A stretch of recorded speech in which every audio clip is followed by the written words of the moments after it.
நண்பர்கள் அனைவருக்கும் வணக்கம்.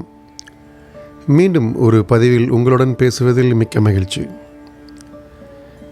இன்று நாம் பேசக்கூடிய ஒரு தலைப்பு உதியே மருந்து.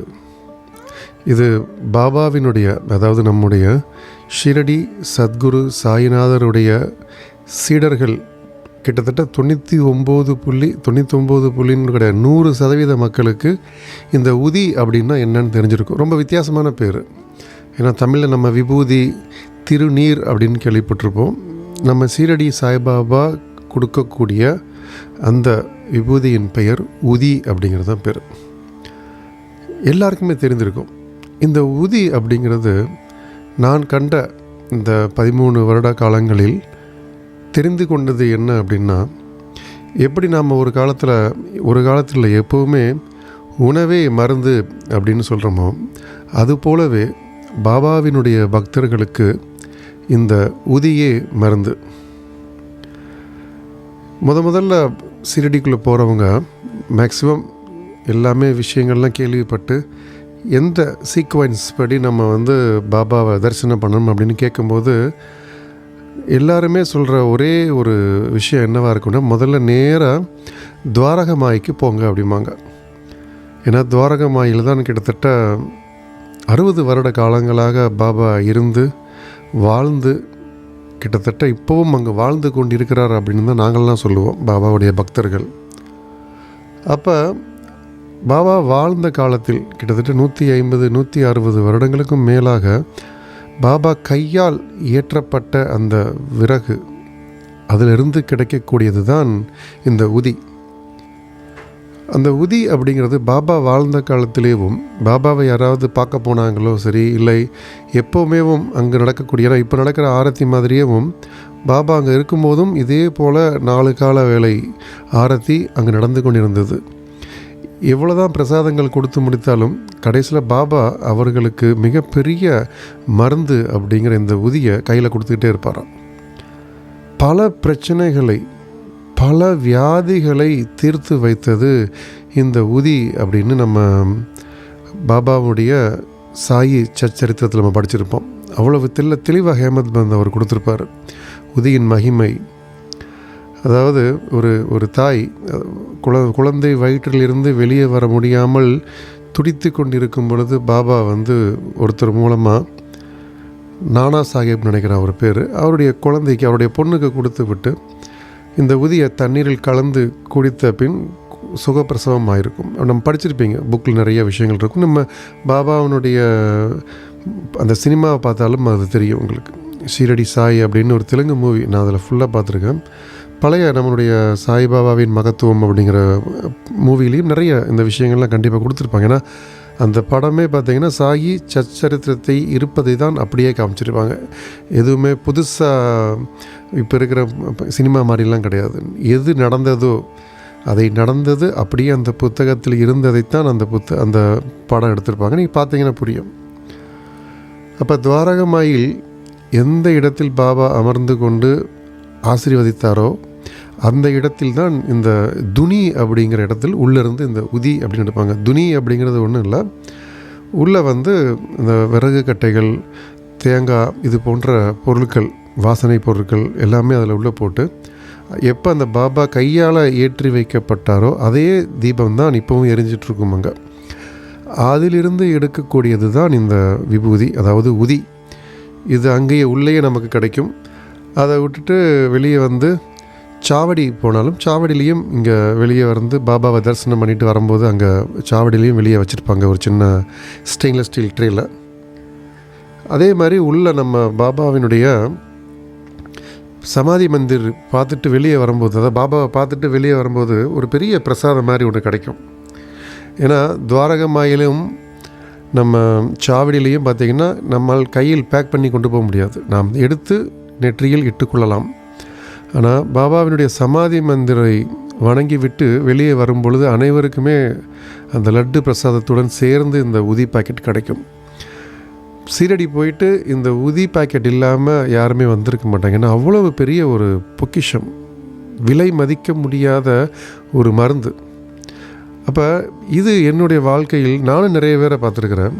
எல்லாருமே என்ன சொல்லுவாங்கன்னா, சார் எங்கே போனாலுமே பாபாவுடைய, அதாவது நான் 13 வருடங்களுக்கு முன்னால் பாபாவை தெரிந்து கொண்டு பாபாவை பற்றி விஷயங்கள் எல்லாம் கற்றுக்கொண்டிருக்கும் பொழுதே பாபாவினுடைய தீவிர சீடர்கள் எனக்கு சொல்லக்கூடிய அறிவுரை, அந்த பாக்கெட்டு கையில் வச்சிங்க சார் அப்படிம்பாங்க.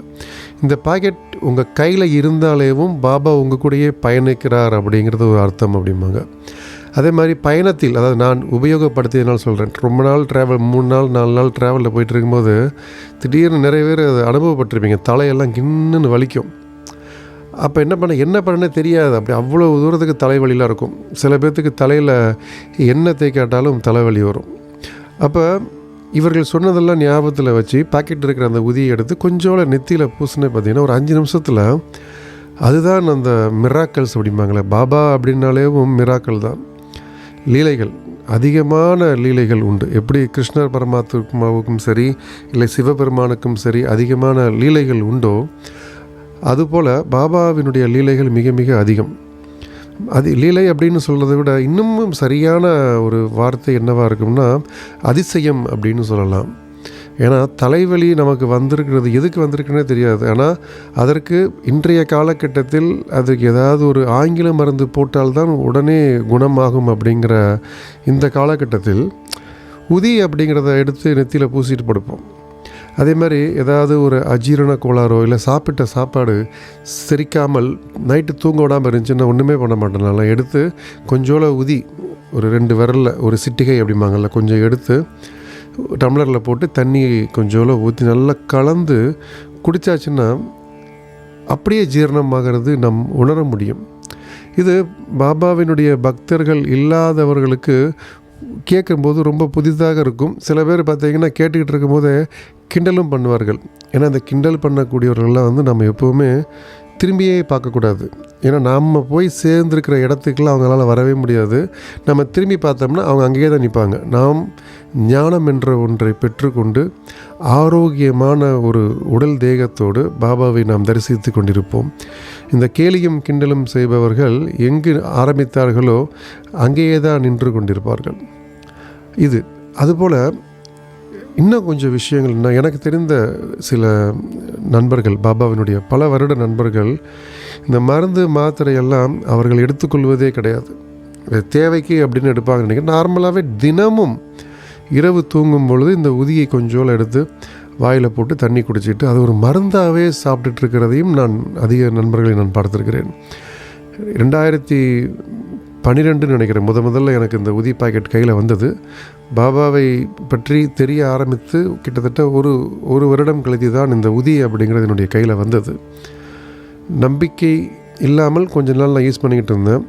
அது எப்பொழுது நம்முடைய நெத்தியில், அதாவது ஆக்னா சக்கரம் அப்படிம்பாங்கள்ல, அந்த நெத்தியில் எப்பொழுது முதலில் இந்த உதியை வைக்க ஆரம்பித்தேனோ அன்றில் இருந்து இன்று வரை இந்த உதி அப்படிங்கிறது வாழ்க்கையில் அன்றாடம் பயணம் செய்து கொண்டிருக்கிறது. என்னுடைய மூச்சு காற்று மாதிரி இந்த உதி எப்போவுமே என்னுடைய பாக்கெட்டில் இருக்கும். இந்த உதியுடைய வாசனை நான் தங்கியிருக்கும் இடத்தில் பரவி கிடக்கும். ஒரு பக்கம் பாபாவினுடைய குட்டி சிலை, இன்னொரு பக்கம் பாபாவினுடைய சாயி சச்சரித்திரம் புத்தகம், பாபா பக்கத்திலேயே உதி பாக்கெட். இது எல்லாமே எப்பொழுதுமே அதனுடைய இருக்கிறதால நம்ம உடனே பாபா நம்ம கூடயே இருக்கிறார் அப்படிங்கிற ஒரு தைரியம் இருக்கும். அந்த உதி அப்படிங்கிறது எனக்கு என்னமோ ஒரு பெரிய ஒரு மெடிக்கல் ஷாப்பே என் ரூமில் இருக்கிற மாதிரி எனக்கு ஒரு நம்பிக்கை இருக்கும். அதனால் பாபாவினுடைய பக்தர்கள் மூலமாக, பாபாவினுடைய பக்தர்கள் அல்லாதவர்கள் யாராவது இந்த உதி அப்படின்னு உங்கள் கைக்கு வந்துச்சுன்னா அது பாபா உங்களை அழைக்கிறார் அப்படிங்கிறது அர்த்தம். இல்லை நீங்கள் உங்களுடைய கர்ம வினைகளை கழிப்பதற்கு உண்டான ஒரு சந்தர்ப்பத்தை ஷிரடி சத்குரு சாய்நாதர் உங்களுக்கு ஏற்படுத்தி கொடுக்குறார் அப்படிங்கிறதான ஒரு அர்த்தம். நம்பிக்கையோடு அந்த உதியை தினமும் நெத்தியில் இட்டு பாருங்கள். மாற்றம் அப்படிங்கிறது ரொம்ப அதிகமாக உங்களுக்கு தெரிகிறத நீங்கள் பார்க்கலாம். சரி, ஒரு பாக்கெட்டு தான் இருக்குது அப்படின்னா ஒன்றுமே பிரச்சனை இல்லை. எந்த ஒரு உதியாக இருந்தாலும் சரி, இல்லை எந்த ஒரு விபூதியாக இருந்தாலும் சரி, இந்த பாக்கெட்டை அதுக்குள்ளே போட்டு கொஞ்சம் மிக்ஸ் பண்ணி வச்சுக்கிட்டாலும் இதனுடைய மகிமை எல்லாமே அந்த விபூதியில் கலந்துருக்கும். மொத்தமே உங்களுக்கு உதியாகத்தான் இருக்கும். உதியினுடைய மகிமையை சொல்லணும்னா சொல்லிக்கிட்டே போகலாம். அவ்வளவு விஷயங்கள் உண்டு. அதுதான் சிம்பிளாக சொன்னேன்.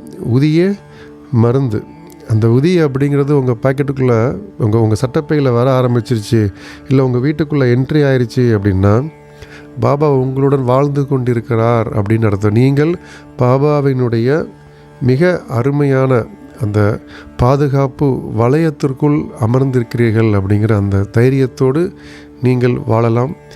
எப்போவுமே வெளியே போகும்பொழுது, வீட்டை விட்டு வெளியே போகும்போது நெத்தியில் உதி வைத்துக்கொள்ளுங்கள்.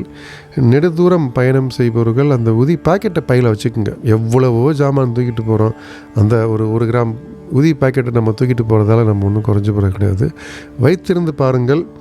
ஏதாவது தடைகள் வந்தாலும் அந்த தடை நமக்கு பாதகம் இல்லாமல் விலகி செல்வதை நம்மால் கண்டிப்பாக பார்க்க முடியும். ஏன்னா இது சொல்லணும் அப்படிங்கிறது பாபாவினுடைய கட்டளை. நாம் பெற்ற இன்பம் நாம் உள்ளேயே வைத்து கொள்ளக்கூடாது. பெருக இவ்வையகம், அதுதான் திருமந்திரமும் சொல்லுது.